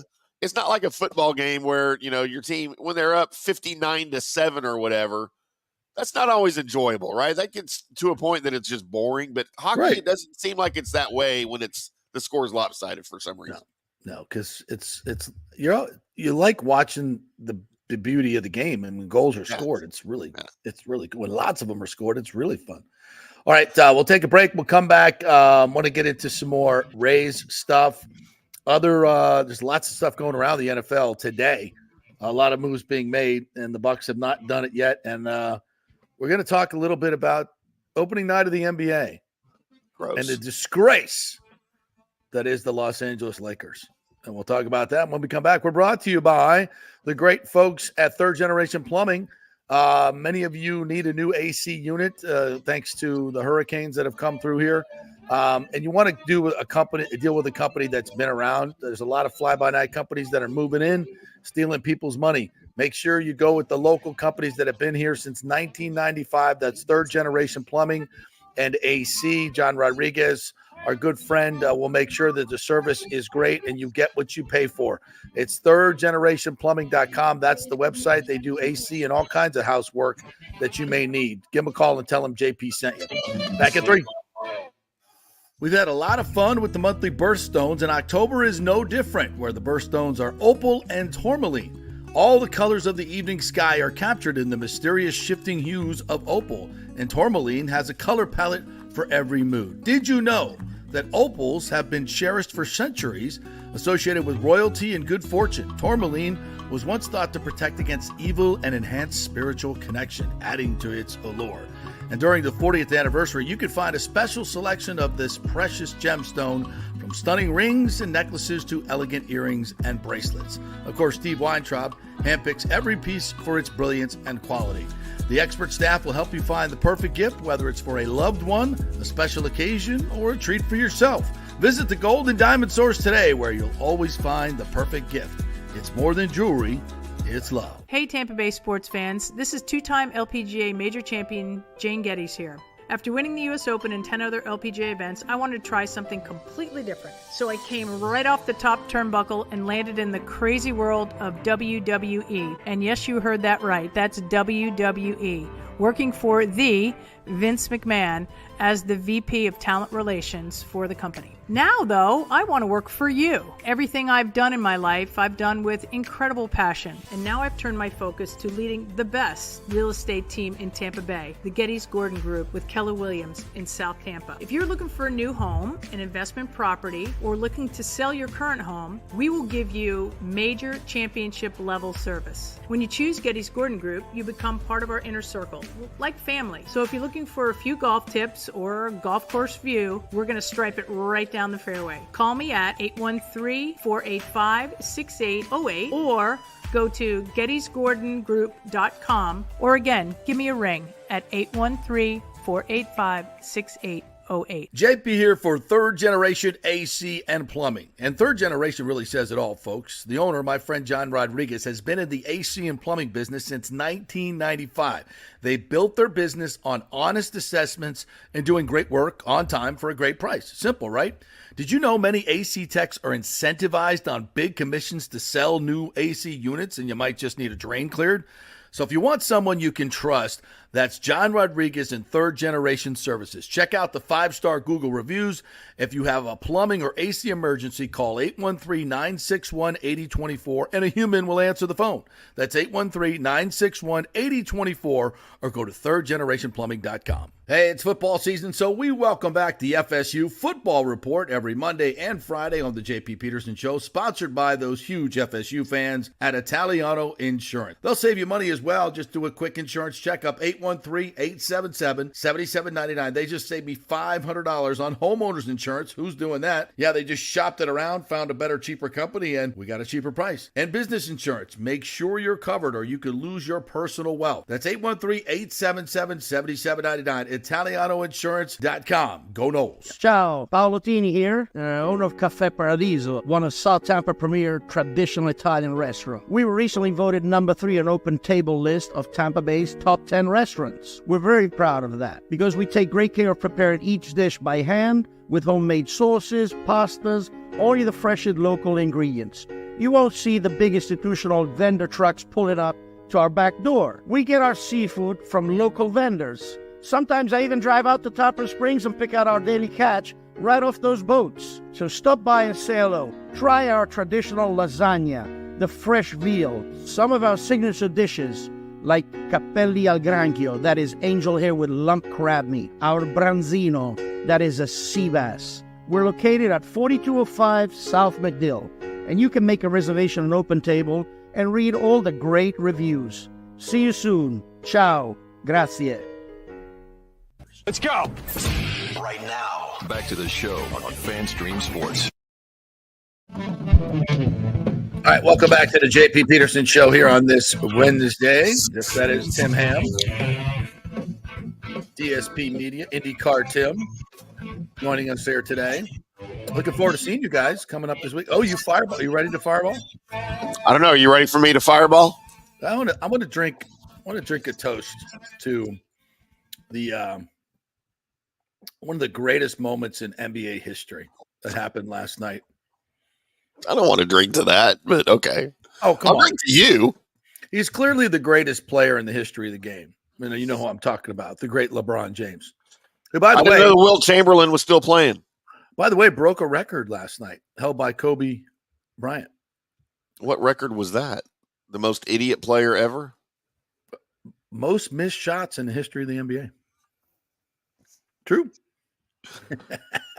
Why aren't we writing about that this morning? How appropriate. And last night, we witnessed one of the greatest moments of all time in the history of the NBA. What are you saying? The game-winning shot by Michael Jordan to win that championship over Cleveland and Craig Over Elo? Cleveland and Craig Elo, yeah. You're talking about that shot? You're talking about Steph Curry's 30-footer? No. We're talking about Magic Johnson's three-pointer at the All-Star game after the AIDS revolution. Some of the great shots in the turnaround jumper by Gar Hurd for the baby Phoenix skyhook. Suns. The baby skyhook by none of these moments, they all pale in comparison to the moment in the second quarter last night at the Staples Center. The crowd came to their feet. Even the greatest father-son duo of all time in sports history, the great Ken Griffey and Ken Griffey Jr. were there to validate this incredible moment of NBA history when one of the proudest franchises in the history of the game, the great Los Angeles Lakers, had a moment in their history that will never be repeated, hopefully, when young Bronny rose from the bench, ripped off his Lakers sweatsuit that he has earned through a lot of sweat and tears that he earned, and he walked onto the floor with his papa, the great LeBron James, the greatest statesman of our time, a political filmmaker, NBA All-Star, champion, one of the greatest human beings of our time, bringing along the next great up-and-coming star of this game, Bronny James. And for the first time ever in NBA history, a father and a son graced the court at the same time. And we all rose to pay homage to the greatest of all time. You, LeBron James. We need some soaring John Williams music here. And your son. And then there was the moment. Wait. Where LeBron gathered the ball, drew two defenders, threw it out to son Bronny for the wide open three, and the shot was up and it went clang. He finished with 3, 5, 2, 7, 7, 11, 4, 2, 7. I don't know what the hell that is. Right, Norman, it's right there. And he finished with 1 rebound, no points, no assists. 0 for 2. 0 for 2 from the field. 0 for 2. By the way, while you're on this, my good buddy Dan Lyons over at Athlon Sports put it very nicely. He obviously wrote an article about this morning. And maybe the greatest line ever written in any article ever in the history of the NBA. He says, with the pomp and circumstance behind them, Bronny can focus on developing his game and growing into an NBA player on his own timeline, and the Lakers can work toward their championship ambitions. He's not an NBA player, JP. He's not. He has to grow into an NBA player. Like, people are just passing this off as like, oh, it's really cool. It's really no. He didn't earn it. It's a further sign of the complete degradation of our society. Just because of your name, you don't get a spot in the NBA. And the Lakers should be embarrassed that they're even part and parcel to this. Is this that like you were the held worst? hostage? I mean, and who I feel sorry for the most? Bronny. Yes. Bronny. He didn't ask for this. Just being used as a pawn. Who wants this? You think you're doing something good for your son, LeBron? You're making him a laughing stock. You're making him a laughing stock. Not since Jack Collinsworth was brought on by NBC have we seen such ridiculous nepotism. Although Jack's pretty good, though. He sucks. I think Jack's good. I'm a Chris fan. Are you a Chris fan? Well, you get it, but at least the broadcasting, you know what? It should be like bringing somebody on that doesn't speak English. Of course, there's quite a few broadcasters that I've seen.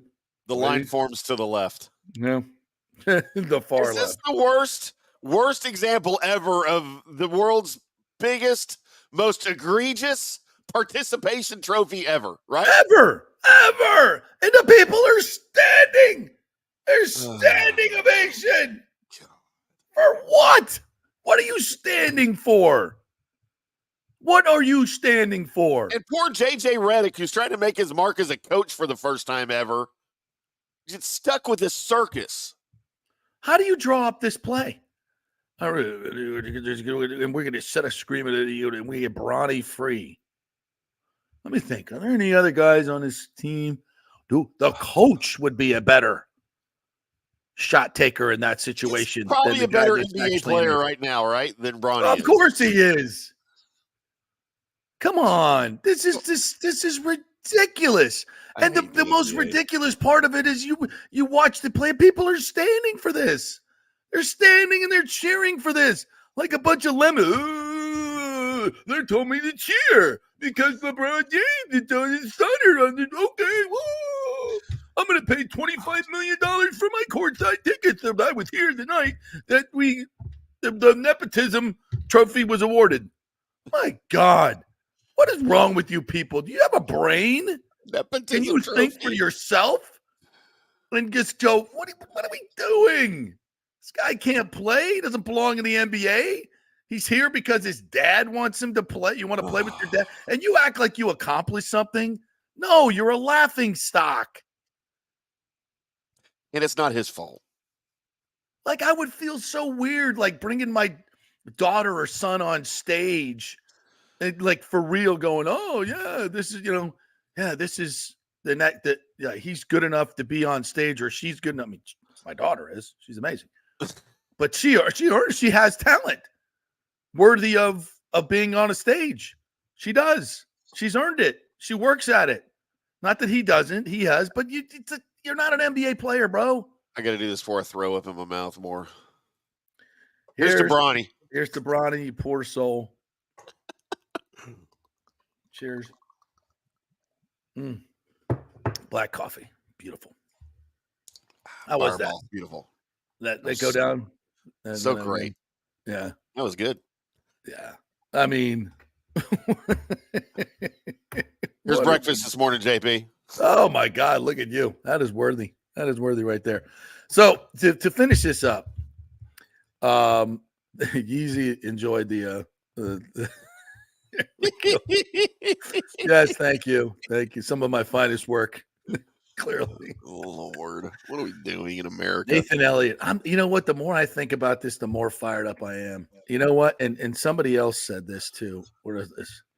Angel Provenzano. I love when I have a nice smoky Provenzano on my sandwich. I do like Provenzano. Oh. Angelo Provenzano says, I'd rather go after Myles Garrett. Let's get both. He's not going anywhere. Cleveland's not letting Myles Garrett go.